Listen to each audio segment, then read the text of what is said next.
El final de la historia. La siguiente narración fue encontrada entre los papeles de Cristóbal Morán, un joven estudiante de Derecho de Tours, después de su inexplicable desaparición durante una visita a la casa de su padre cerca de Moulins, en noviembre de 1789. Un siniestro crepúsculo otoñal, marrón purpúreo, prematuro por la inminencia de una tormenta eléctrica, había llenado el bosque de Averoigne. Los árboles a los lados de mi carretera ya se habían desdibujado en masas de color ébano, y el propio camino, pálido y espectral por la oscuridad cada vez más densa, parecía temblar y oscilar ligeramente, como con el temblor de un misterioso terremoto. Espolé mi caballo, que estaba terriblemente agotado por el viaje que había comenzado con el alba, y había caído horas antes en un trote desconforme y renuente, y galopamos a lo largo de la carretera que se oscurecía, entre enormes robles que parecían inclinarse hacia nosotros, con ramas como dedos que tratasen de agarrarnos mientras pasábamos. Con temible rapidez, la noche se nos echó encima, y la negrura se convirtió en un velo tangible que se nos pegaba. Una desesperación y una confusión de pesadilla me impulsaron a expoliar de nuevo mi montura con un rigor más cruel, y, mientras marchábamos, los rumores de la tormenta se mezclaron con el resonar de las herraduras de mi caballo, y los brillos de los relámpagos iluminaron nuestro camino que, para mi sorpresa, se había encogido inexplicablemente en un sendero frecuentemente transitado. Estaba seguro de que me había perdido, pero no estaba dispuesto a volver sobre mis pasos hacia la boca de la oscuridad y las elevadas nubes de tormenta. Me apresuré con la esperanza, que parecía razonable, de que un sendero que estaba tan claramente gastado conduciría seguramente a alguna casa o posada donde podría encontrar refugio para la noche. Mi deseo estaba justificado, porque a los pocos minutos divisé un brillo entre las ramas del bosque y llegué repentinamente a un prado abierto, donde, sobre una suave elevación, se levantaba un gran edificio, con varias ventanas iluminadas en el piso inferior, y una planta superior que resultaba prácticamente imposible de distinguir entre la masa de nubes empujadas por el viento. Sin duda se trata de un monasterio, pensé, mientras sujetaba las riendas y descendía de mi exhausta montura. Levanté la pesada aldaba de bronce con forma de cabeza de perro y la dejé caer contra la puerta de roble. El sonido fue intenso y retumbante, con un eco casi sepulcral, y temblé involuntariamente, con un sentimiento de sorpresa y de tristeza no deseada. Este se disipó un momento más tarde, cuando la puerta se abrió del todo, y un monje alto y de facciones rubicundas se plantó ante mí bajo el brillo alegre de los faroles que iluminaban el amplio zaguán. «Os doy la bienvenida a la abadía de Périgord», dijo él, en un murmullo suave, y mientras hablaba, otra figura con túnica y capucha apareció y se hizo cargo de mi caballo. Al tiempo que murmuraba dando las gracias, la tormenta estalló, y tremendas ráfagas de lluvia, acompañadas del estrépito cada vez más próximo de los truenos, se estrellaban con furia demoníaca contra la puerta que se había cerrado detrás de mí. «Resulta afortunado que nos encontrase cuando lo hizo», comentó mi anfitrión. «Mala cosa sería, para hombre o para bestia, andar a la intemperie en semejante temporal del demonio». Adivinando, sin mediar pregunta, que me encontraba hambriento además de agotado, me condujo al refectorio, donde puso ante mí una generosa cena de carne de cordero, pan negro, lentejas y un fuerte vino tinto de la mejor calidad. Se sentó ante mí en la mesa del refectorio mientras comía, y con mi hambre un tanto saciada, tuve ocasión de examinarle con más detalle. Era alto y de recia constitución a un tiempo, y sus rasgos, donde las cejas no eran menos anchas que la poderosa mandíbula, denotaban una inteligencia afilada, no menor que un amor por la buena vida. Una cierta delicadeza y refinamiento, un aspecto de erudición, buen gusto y buena educación emanaban de él, y pensé para mis adentros, este fraile es probablemente tan buen conocedor de los libros como de los vinos. Sin duda, mi expresión delató el aumento de mi curiosidad, porque dijo como contestando: «Soy Hilarión, el abad de Périgord. Pertenecemos a la orden benedictina, vivimos en amistad con Dios y con todos los hombres, y no mantenemos que el espíritu se enriquezca con las mortificaciones y la miseria de la carne. Tenemos en nuestras despensas sanas provisiones en abundancia, en nuestras bodegas los mejores y más añejos cavas del distrito de Averoigne, y, si estas cosas os interesan, y puede que lo hagan, una biblioteca que está aprovisionada con tomos raros, con preciosos manuscritos, con las mejores obras de paganos y cristianos, e incluso con ciertos escritos únicos que sobrevivieron al holocausto de Alejandría. Agradezco vuestra hospitalidad», dije, haciendo una reverencia. «Soy Cristóbal Morán, estudiante de Derecho, de camino desde Tours hacia la finca de mi padre, cercana a Moulins. También yo soy un bibliófilo, y nada me agradaría más que inspeccionar una biblioteca tan rica y curiosa como esta de la que habláis. En adelante, mientras yo terminaba de cenar, nos dedicamos a discutir sobre los clásicos y a intercambiar citas y pasajes de autores latinos, griegos y cristianos. Mi anfitrión, como enseguida descubrí, era un estudioso de méritos poco comunes, con una erudición, una soltura con la literatura tanto antigua como moderna, que hacía parecer la mía, la del más sencillo principiante por comparación. Él, por su parte, fue tan amable como para alabar mi latín, que distaba bastante de ser perfecto y, para cuando hube terminado mi botella de vino tinto, estábamos charlando como viejos amigos. Todo mi cansancio se había evaporado para ser sustituido por una rara sensación de bienestar y regalo físico, combinado con una sensación de alerta y agudeza mentales. Así que, cuando el abad sugirió que hiciésemos una visita a la biblioteca, asentí con entusiasmo.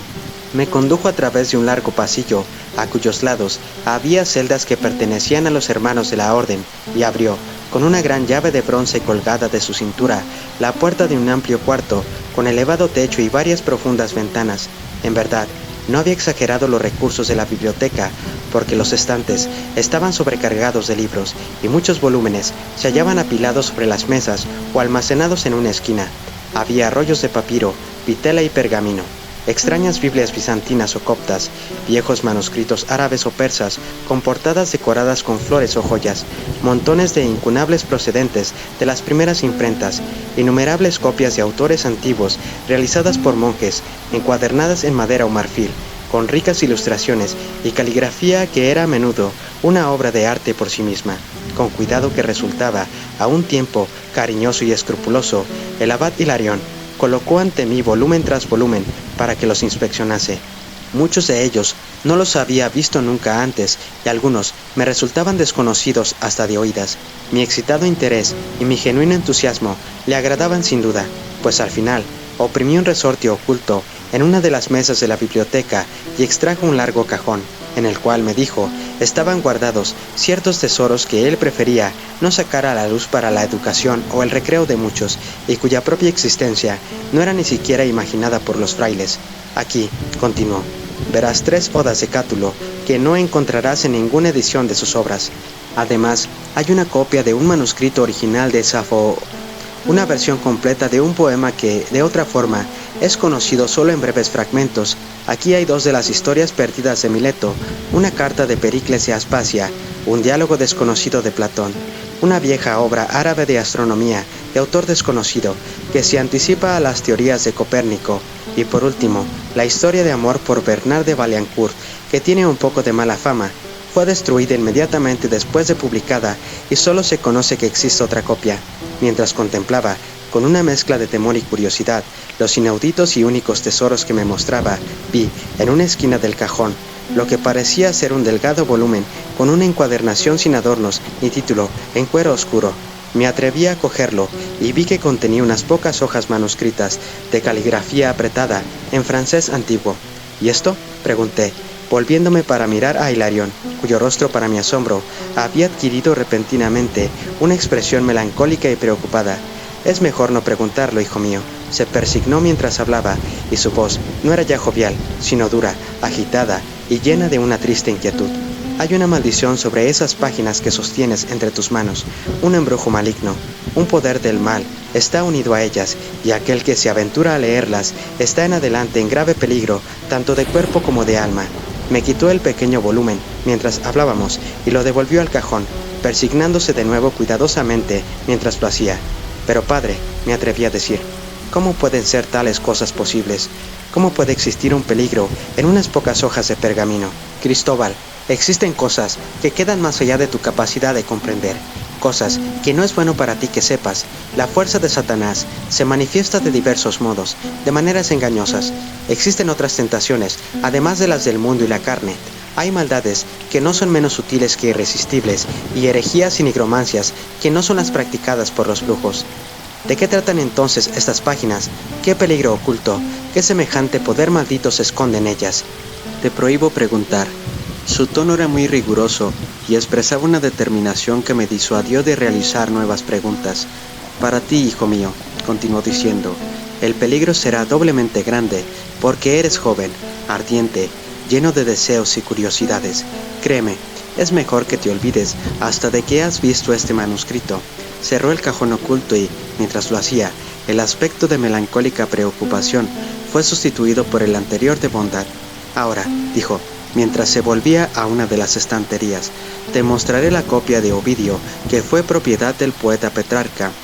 Era de nuevo el erudito maduro, el anfitrión amable y jovial, y resultaba evidente que no se debía mencionar de nuevo el manuscrito prohibido, pero su extraña inquietud, las oscuras y temibles pistas que había dejado caer, los vagamente terroríficos términos de su prohibición, todo ello había servido para despertar mi curiosidad más exacerbada y, aunque consciente de que la obsesión era irracional, fui incapaz de pensar en ningún otro tema durante el resto de la noche. Todo tipo de especulaciones fantásticas, absurdas, escandalosas, ridículas y terribles desfilaron por mi cerebro mientras admiraba debidamente los incunables que Hilarión tomaba de los estantes con tanta delicadeza para mi entretenimiento. Por último, hacia la medianoche, me condujo a mi cuarto, un lugar especialmente reservado para los visitantes, con mayores comodidades y verdadero lujo en sus cortinas, alfombras y cama mullidamente acolchada, de lo que resultaría admisible en las celdas de los frailes o del propio abad. Incluso cuando Hilarión se hubo retirado y había comprobado a mi satisfacción lo mullido del lecho que me había sido asignado, las preguntas relativas al manuscrito prohibido todavía hacían que me diese vueltas la cabeza. Aunque la tormenta ahora había cesado, tardé bastante en conciliar el sueño, pero el reposo, cuando finalmente llegó, fue profundo y sin sueños. Cuando me desperté, un río de rayos de sol, claros como el oro derretido, se vertían a través de la ventana. La tormenta había desaparecido del todo y ni el menor atisbo de nubes resultaba visible en ninguna parte del cielo de octubre azul cerúleo. Corrí a la ventana y contemplé un mundo que era todo bosques otoñales y campos que brillaban con los diamantes de la lluvia. Era hermoso, resultaba idílico hasta un extremo que solo podía ser apreciado por alguien que, como yo, hubiese vivido durante mucho tiempo dentro de las murallas de una ciudad, con edificios como torres en vez de árboles y pavimento empedrado donde debería haber habido hierba, pero, siendo como era encantador, la escena retuvo mi atención tan solo unos momentos, porque, más allá de la cima de los árboles, divisé una colina, que no estaría a más de 1,5 kilómetros de distancia, sobre cuya cumbre se alzaban las ruinas de un viejo castillo, resultando claramente visible que sus murallas estaban rotas y derrumbándose.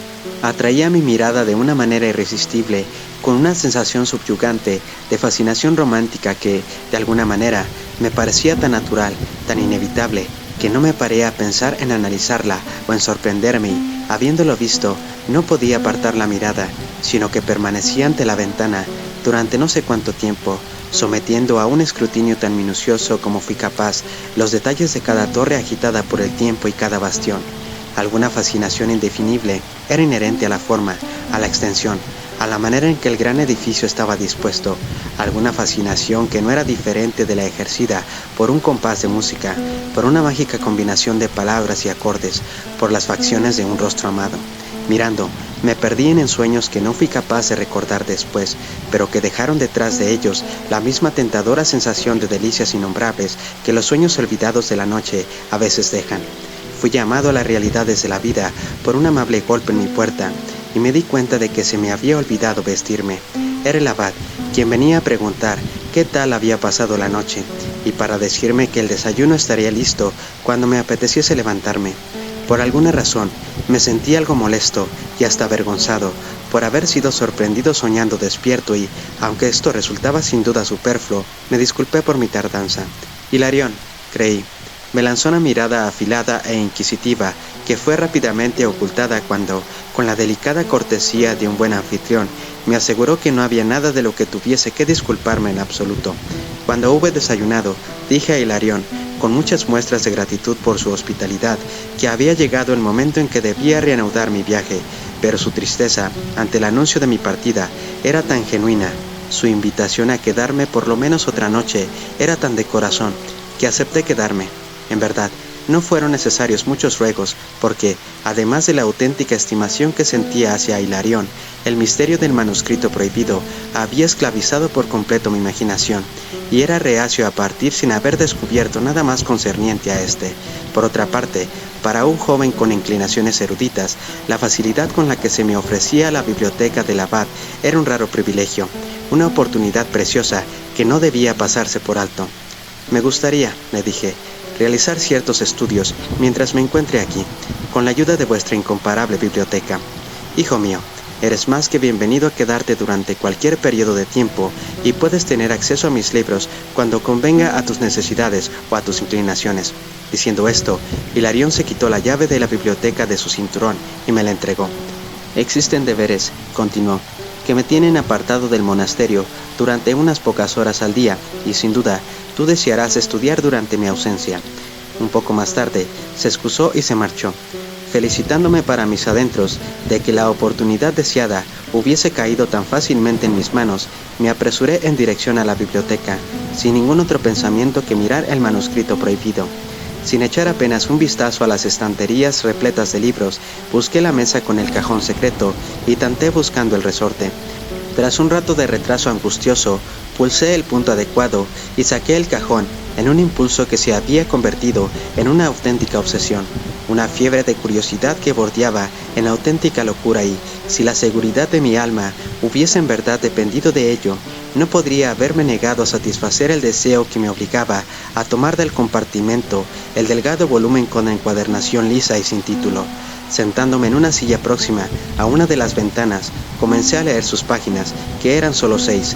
La caligrafía era peculiar, con unos caracteres cuya forma era de una fantasía que nunca antes había encontrado, y el idioma francés era no solo antiguo, sino prácticamente barbárico a causa de su excéntrica singularidad. A pesar de la dificultad con que las descifré, una excitación loca, inexplicable, corrió por mi ser con las primeras palabras, y continué leyendo, sintiéndome como un hombre que ha sido hechizado o ha bebido un filtro de potencia sorprendente. No había título, no había fecha, y el escrito era una narración que comenzaba casi tan abruptamente como terminaba. Trataba de un tal Gerardo, conde de Ventallon, quien, en la víspera de su boda, con la bella y renombrada doncella Eleonor de los Lirios, se había encontrado en el bosque, cerca de su castillo, una extraña criatura medio humana, con pezuñas y cuernos. Ahora bien, como la narración explicaba, Gerardo era un joven caballero de valor probado, al mismo tiempo que un buen cristiano, así que, en el nombre de nuestro Salvador Jesucristo, ordenó a la criatura que se detuviese y explicase lo que era. Riéndose estruendosamente en el crepúsculo, el extraño ser hizo cabriolas frente a él y gritó: «Un sátiro soy, y tu Cristo es menos para mí que las malas hierbas que en el patio de tu cocina crecen». Asqueado ante semejante blasfemia, Gerardo habría desenvainado su espada y dado muerte a la criatura, pero ésta gritó de nuevo diciendo: «Contente, Gerardo de Ventallon, y un secreto te contaré que, conociéndolo, olvidarás la adoración de Cristo y a tu hermosa novia de mañana, y al mundo la espalda darás, y al propio sol, sin dudas ni arrepentimientos». Ahora, aunque fuese a medias contra su voluntad, Gerardo prestó oído al sátiro, y éste se acercó y le habló en susurros, y lo que le susurró no se sabe, pero antes de desaparecer de nuevo entre las sombras del bosque que se oscurecían, habló de nuevo en voz alta y dijo: «El poder de Cristo ha prevalecido como una negra escarcha sobre todos los bosques, los campos, los ríos y las montañas, donde habitaron en su felicidad las alegres diosas inmortales y las ninfas del ayer. Pero aún en las cavernas de la tierra semejantes a criptas, en parajes lejanos de las profundidades, semejantes a ese infierno de las fábulas de tus sacerdotes, allí habita la hermosura pagana, allí gritan los paganos éxtasis». Y, con estas últimas palabras, la criatura se carcajeó de nuevo con su risa salvaje e inhumana, y desapareció entre el ramaje cada vez más oscuro del bosque. A partir de ese momento, a Gerardo de Ventallon le sobrevino un cambio. Volvió a su castillo con el rostro triste, sin decir a sus lacayos palabras alegres y amables, como era su costumbre, sino que se quedaba sentado o daba paseos en silencio, sin hacer caso de las viandas que colocaban ante él. Tampoco fue a visitar a su novia al caer la tarde, como había prometido, sino que, alrededor de la medianoche, cuando una luna menguante se había puesto roja como levantándose de un baño de sangre, salió clandestinamente por la puerta trasera del castillo y, siguiendo un sendero viejo, medio borrado, a través de los bosques, se abrió camino hasta las ruinas del castillo de Falsas Flamas, que se levanta en la colina frente a la abadía benedictina de Perigón. Ahora bien, estas ruinas, como decía el manuscrito, son tan antiguas y han sido evitadas por las gentes del distrito porque leyendas sobre un mal inmemorial están asociadas con ellas, y se dice que son la morada de espíritus impuros, el lugar de reunión de brujos y sucubos. Pero Gerardo, como si ignorase su mala fama o no la temiese, avanzó como alguien conducido por los demonios, adentrándose en las sombras de los muros ruinosos, y se dirigió, con los cuidadosos tanteos de alguien que sigue las instrucciones que ha recibido, al extremo norte del patio. Allí, directamente entre las dos ventanas centrales y debajo de ellas, desde las cuales debieron mirar olvidadas, dueñas del castillo, apretó con su pie derecho en una piedra del patio que se distinguía de las otras por ser de forma triangular, y la piedra se movió y giró bajo sus pies, revelando un tramo de escaleras de granito que descendían en la tierra. Entonces, prendiendo una antorcha que había traído consigo, Gerardo bajó por las escaleras y la losa triangular se colocó en su sitio detrás de él. Por la mañana, su prometida Eleonor de los Lirios, junto a todo su cortejo nupcial, esperó en vano por él en la catedral de Biones, la principal ciudad de Averoin, donde la boda debería haberse celebrado, y, desde ese día, su rostro no volvió a ser visto por hombre alguno, y ni el más vago rumor de Gerardo de Ventellon o del destino que le aconteció ha circulado entre los vivientes. Tal era lo esencial del manuscrito prohibido, y así terminaba. Como he dicho antes, no tenía fecha.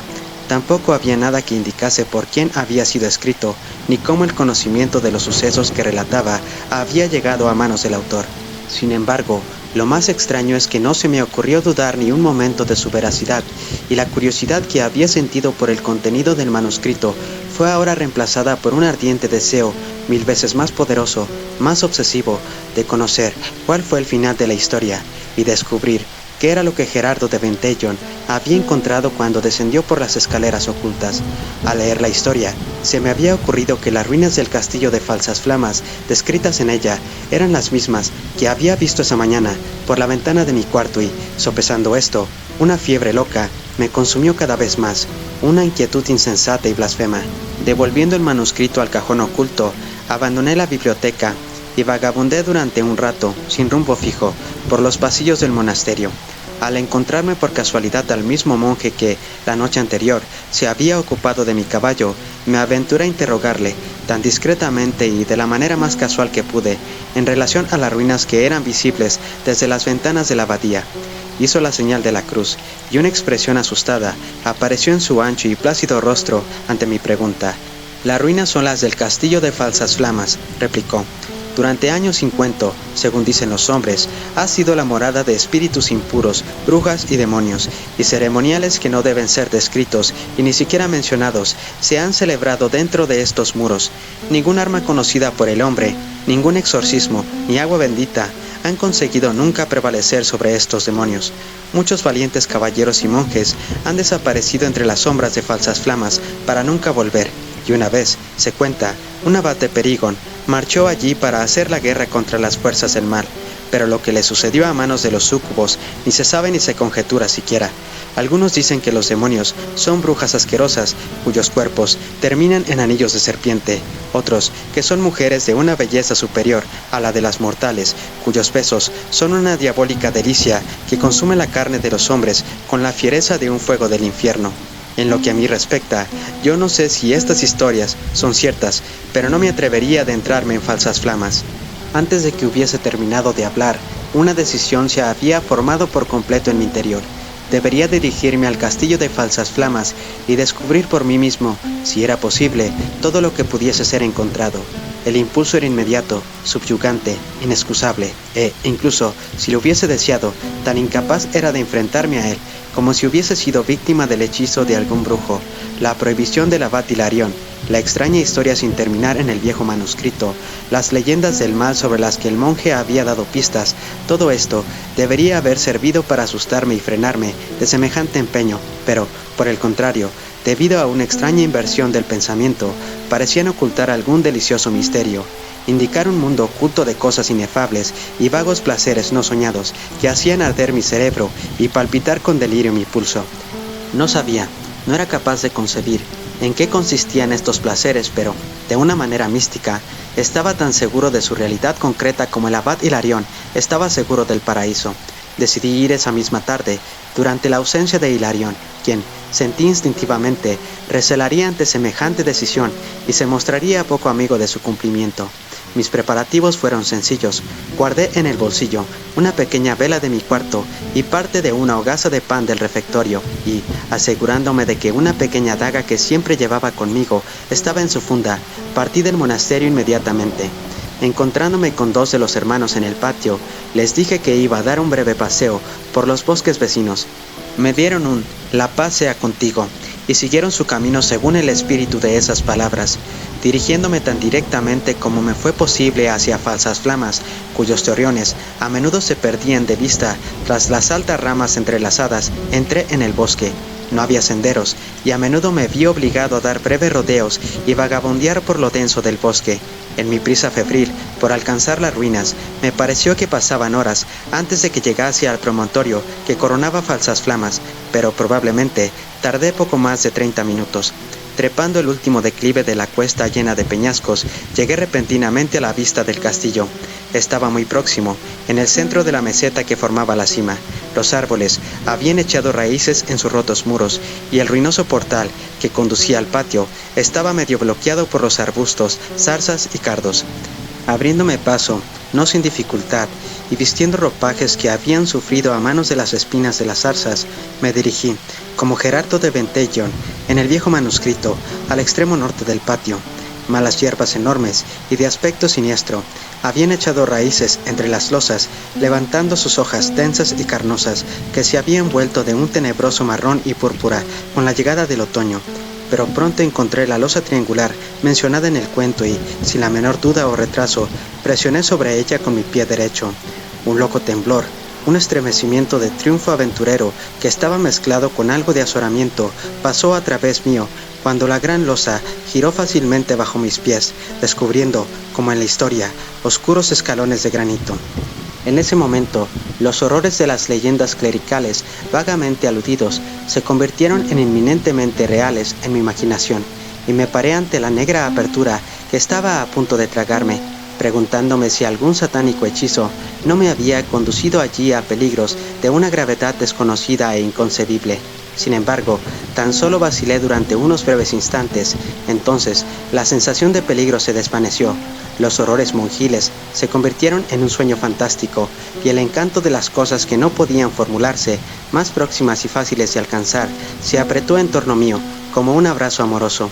Encendí mi vela, descendí por las escaleras y, al igual que cuando bajó Gerardo de Ventellon, el bloque triangular de piedra volvió a ocupar su lugar silenciosamente en el patio detrás de mí. Sin duda, resultaba impulsado por algún mecanismo operado por el peso de un hombre sobre uno de los escalones, pero no me paré para analizar su modus operandi o para preguntarme si existiría alguna manera para hacerlo funcionar desde abajo para permitir mi retorno. Había quizá una docena de escalones, terminando en una estrecha y triste cueva de techo bajo, ocupada tan solo por antiguas telarañas llenas de polvo. Al final, una estrecha puerta me condujo a una segunda cueva que solo se diferenciaba de la primera en ser más grande y en estar aún más llena de suciedad.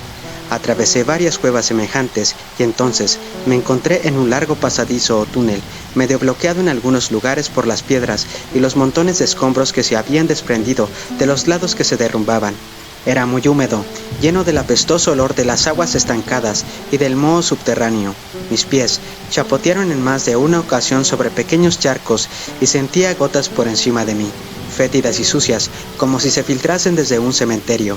Más allá del círculo tembloroso de luz que mantenía mi vela, me parecía que los anillos de oscuras y fantasmales serpientes se retorcían a mi paso, pero no podía estar seguro de si en realidad se trataba de ofidios o solo de las preocupantes sombras que se desvanecían, vistas por unos ojos que aún no se habían acostumbrado a la oscuridad de las criptas. Dando la vuelta en un repentino recodo del pasaje, vi la última cosa que hubiera soñado ver, el brillo de la luz solar, que se encontraba, aparentemente, al final del túnel. Apenas sabía qué era lo que esperaba hallar, pero semejante suceso era totalmente imprevisto. Me apresuré, algo confuso, y atravesé a tropezones la apertura para encontrarme parpadeando bajo los rayos del sol de mediodía. Incluso antes de que hubiese recuperado mi entendimiento y mi vista lo suficiente como para examinar el paisaje frente a mí, me sorprendió una extraña circunstancia. Mi entrada en las cuevas había tenido lugar temprano por la tarde, y aunque mi paso a través de ellas no podía haber sido cuestión de más de unos pocos minutos, el sol se estaba acercando ahora al horizonte. Había también una diferencia en la luz que era, a un tiempo, más brillante y más cálida que el sol que yo había visto sobre Averoin, y el mismo cielo era intensamente azul sin atisbo alguno de palidez otoñal. Entonces, con estupefacción creciente, miré a mi alrededor, y no fui capaz de descubrir nada que me resultase familiar, o siquiera digno de crédito, en la escena en medio de la que había emergido. En contra de todas las expectativas razonables, no había ningún parecido con la colina sobre la que se alzaba falsas flamas, o con la región vecina, sino que en torno mío había una tierra plácida de prados ondulados, a través de la cual fluía un río de brillo dorado en dirección a un mar del más profundo azul, que era visible por encima de la copa de los árboles de laurel. Pero dichos árboles no crecen en Averoin, y el mar está a cientos de kilómetros de distancia. Juzgad, pues, mi completa confusión y aturdimiento. Era una escena de una belleza como nunca antes había contemplado. La hierba de los prados bajo mis pies era más suave y más lustrosa que el terciopelo esmeralda, y estaba repleta de asphodelos de muchos olores y de violetas. El oscuro verde de los acebos se reflejaba en el dorado río, y lejos en la distancia vi el pálido brillo de una acrópolis de mármol, colocada sobre una suave elevación en la colina. Todo tenía el aspecto de una suave y clemente primavera que se aproximaba a un verano opulento. Me sentí como si hubiese entrado en el país del mito clásico y la leyenda griega, y por momentos toda la sorpresa y todo el deseo de saber cómo había llegado allí fueron ahogados en una sensación de éxtasis que no dejaba de crecer ante la absoluta e inefable belleza del paisaje. Cerca, en un paseo de laureles, un techo blanco brillaba con los tardíos rayos del sol. Fui atraído hacia él con el mismo aliciente, solo que más poderoso y apremiante, que había sentido al ver las ruinas de falsas flamas y el manuscrito prohibido. Aquí, supe con esotérica seguridad, se encontraba la culminación de mi búsqueda, el premio de toda mi loca y quizá impía curiosidad. Mientras entraba al jardín, escuché risas entre los árboles, mezclándose armoniosamente con el suave murmullo de las hojas bajo el suave viento cálido. Pensé ver formas difusas que se desvanecerían entre los troncos de los árboles al aproximarme y, en cierta ocasión, una criatura peluda, parecida a una cabra, pero con cabeza y cuerpo humanos, se cruzó en mi camino al perseguir a una ninfa fugitiva. En el corazón del jardín, descubrí un palacio de mármol con un pórtico de columnas dóricas. Al aproximarme, fui saludado por dos mujeres que llevaban el ropaje de los antiguos esclavos y, aunque mi griego es de lo más pobre, no encontré dificultad en comprender su lenguaje, que era de una pureza ática. «Nuestra señora Nicea te espera», me dijeron. Yo ya no era capaz de asombrarme ante nada, sino que acepté mi situación sin preguntar ni hacer conjeturas, como alguien que se resigna al despliegue de un sueño delicioso. Probablemente pensé, se trataba de un sueño, y me encontraba todavía tumbado en mi cama del monasterio, pero nunca antes había sido favorecido por visiones nocturnas de una belleza y claridad tan sobresalientes. El interior del palacio estaba lleno de un lujo que rondaba lo barbárico y que evidentemente pertenecía a la época de la decadencia griega, con sus influencias orientales mezcladas. Fui conducido a lo largo de un pasillo que brillaba por el ónix y el pórfido pulido, hasta un dormitorio opulentamente decorado, donde, sobre una cama de preciosos tejidos, estaba reclinada una mujer de belleza semejante a la de una diosa. Al verla, temblé de pies a cabeza, con la violencia de una emoción desconocida. Había oído hablar de repentinos amores locos, por los cuales los hombres son atrapados al contemplar por primera vez un cierto rostro o una forma, pero nunca antes había experimentado una pasión de semejante intensidad, un ardor que me consumiese por completo, como el que había concebido inmediatamente por esta mujer. En verdad, me parecía como si la hubiese amado durante largo tiempo, sin saber que era a ella a quien amaba, y sin ser capaz de distinguir la naturaleza de mi emoción, o de orientar el sentimiento de ninguna manera. Ella no era alta, pero estaba formada con una pureza de líneas y contornos que resultaba exquisitamente voluptuosa. Sus ojos eran de un oscuro azul zafiro, con profundidades derretidas en las cuales el alma tenía inclinación a sumergirse como en los suaves abismos de un mar veraniego. La curva de sus labios resultaba enigmática, un poco triste, y tan seriamente tiernos como los labios de una antigua Venus. Su pelo, castaño más que rubio, caía sobre su nuca, su frente y sus orejas, en deliciosos rizos, sujetos con una sencilla diadema de plata. En su expresión se observaba una mezcla de orgullo y sensualidad, de autoridad imperial y sumisión femenina. Sus movimientos eran realizados con tan poco esfuerzo y tanta gracia como los de una serpiente. «Sabía que vendrías», murmuró en el mismo griego de suaves vocales que había escuchado en los labios de sus sirvientas. «Te he esperado durante mucho tiempo, pero cuando buscaste refugio de la tormenta en la abadía de Perigón y viste el manuscrito en el cajón secreto, supe que tu llegada estaba próxima. Ah, no te imaginabas que el hechizo que tan irresistiblemente te atraía con una potencia tan inexplicable era un hechizo de mi belleza, la mágica atracción de mi amor». «¿Quién eres?», pregunté. Hablaba con fluidez el griego, lo que me habría sorprendido grandemente una hora antes, pero ahora estaba preparado para aceptar cualquier cosa, sin importar lo fantástica o increíble que fuese, como parte de la increíble aventura que me había sucedido. «Soy Nicea», replicó ella, contestando a mi pregunta. «Te amo, y la hospitalidad de mi palacio y de mis brazos se encuentra a tu disposición. ¿Necesitas saber algo más?». Los esclavos habían desaparecido. Me arrojé sobre la cama y besé la mano que ella me ofreció, con un torrente de disculpas, sin duda incoherentes, pero llenas de un ardor que la hizo sonreír tiernamente. Su mano resultaba fría a mis labios, pero su contacto disparó mi pasión. Me aventuré a sentarme junto a ella en la cama, y no se opuso a esta confianza. Mientras que un suave crepúsculo púrpura comenzaba a llenar las esquinas del cuarto, conversamos felices, recitando una y otra vez las mismas dulces letanías y todas las felices fruslerías que acuden por instinto a los labios de los enamorados. Ella era increíblemente suave entre mis brazos y parecía casi que lo completo de su entrega no estuviese frenado por la presencia de un esqueleto en el interior de su hermoso cuerpo. Los sirvientes entraron sin ruido, encendiendo ricas lámparas de oro intrincadamente labrado y colocando ante nosotros una cena de carnes con especias, frutas desconocidas de gran sabor y fuertes vinos. Pero poco podía comer yo y, mientras bebía, sentía sed del vino más dulce, que era la boca de Nicea. Ignoro cuándo nos rendimos al sueño, pero la noche se había fugado como un momento encantado, cargado de felicidad. Me dejé llevar por una sedosa ola de somnolencia, y las lámparas doradas y el rostro de Nicea se desvanecieron en una neblina gozosa y no volvieron a ser vistos. Repentinamente, desde las profundidades de un reposo, más allá de todo sueño, me encontré conducido a la fuerza a la más completa vigilia. Durante un instante, ni siquiera me di cuenta de dónde estaba y, todavía menos, de lo que me había despertado. Entonces, escuché una pisada en la puerta abierta del cuarto y, mirando más allá de la cabeza dormida de Nicea, vi la lámpara del abad Hilarión, quien se había detenido en el umbral. Una expresión del más completo horror se había adueñado de su cara y, al verme, comenzó a farfullar en latín, en cuyo tono se mezclaba el miedo, el odio y la repugnancia fanática. Vi que llevaba entre sus manos una gran botella y un hisopo.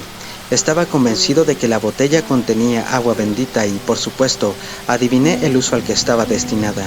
Mirando a Nicea, vi que ella también estaba despierta y supe que era consciente de la presencia del abad. Me ofreció una extraña sonrisa, en la que leí una pena cariñosa, mezclada con la confianza que una mujer ofrece a un niño asustado. «No temas por mí», susurró ella. «Asquerosa vampira, lamia maldita, serpiente del infierno», tronó el abad repentinamente, mientras atravesaba el umbral del cuarto, levantando el hisopo. En el mismo momento, Nicea se deslizó de la cama con una increíble velocidad de movimientos y desapareció por una puerta trasera que daba al jardín de laureles. Su voz resonó en mis oídos, pareciendo llegar de una distancia inmensa. «Hasta luego, Cristóbal, pero no temas, me encontrarás de nuevo si eres valiente y tienes paciencia».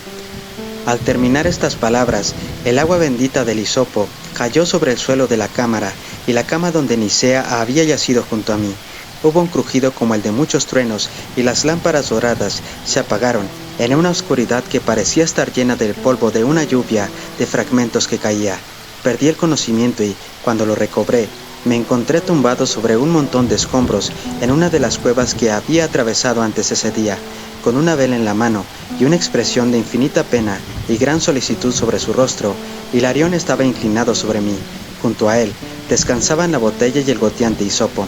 «Doy gracias a Dios, hijo mío, de haberte encontrado tan a tiempo», dijo él. «Cuando regresé a la abadía esta tarde y supe que te habías marchado, supuse todo lo que había sucedido. Vi que habías leído el manuscrito maldito durante mi ausencia y habías caído bajo su maléfico hechizo como tantos otros, incluso cierto reverendo abad, uno de mis predecesores. Todos ellos, comenzando por Gerardo de Ventellon, han caído víctimas de la lamia que mora en estas criptas». «¿La lamia?», le pregunté, sin apenas comprender sus palabras. «Sí, hijo mío, la hermosa Nicea, que ha pasado la noche entre tus brazos, es una lamia, una antigua vampira que mantiene en estas apestosas criptas un palacio de ilusiones beatíficas. El modo en que ella llegó a tomar falsas flamas como morada, no lo sé, porque su llegada precede a la memoria de los hombres. Es tan vieja como el paganismo.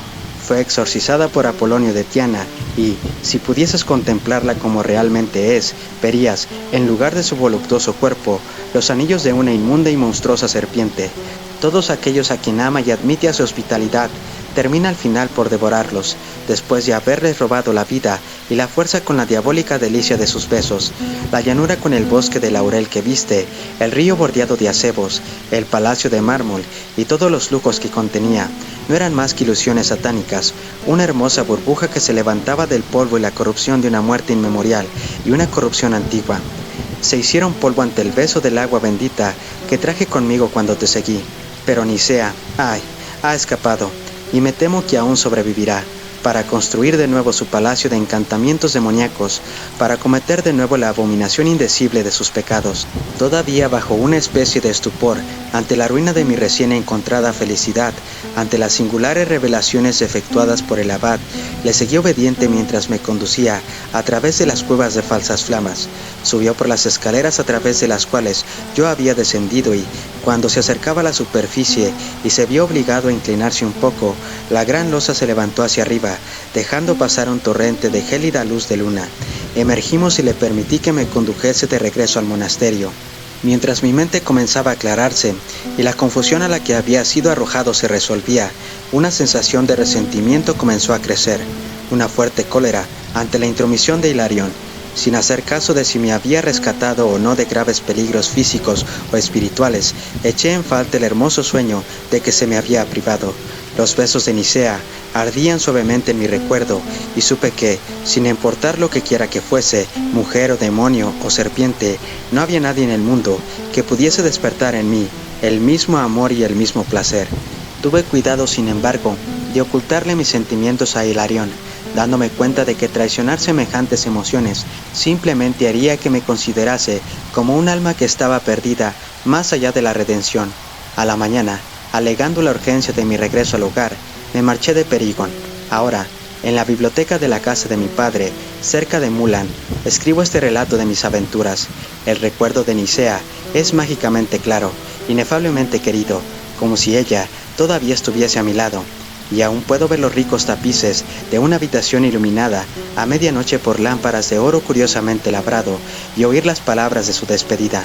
No temas, volverás a encontrarme si eres valiente y tienes paciencia.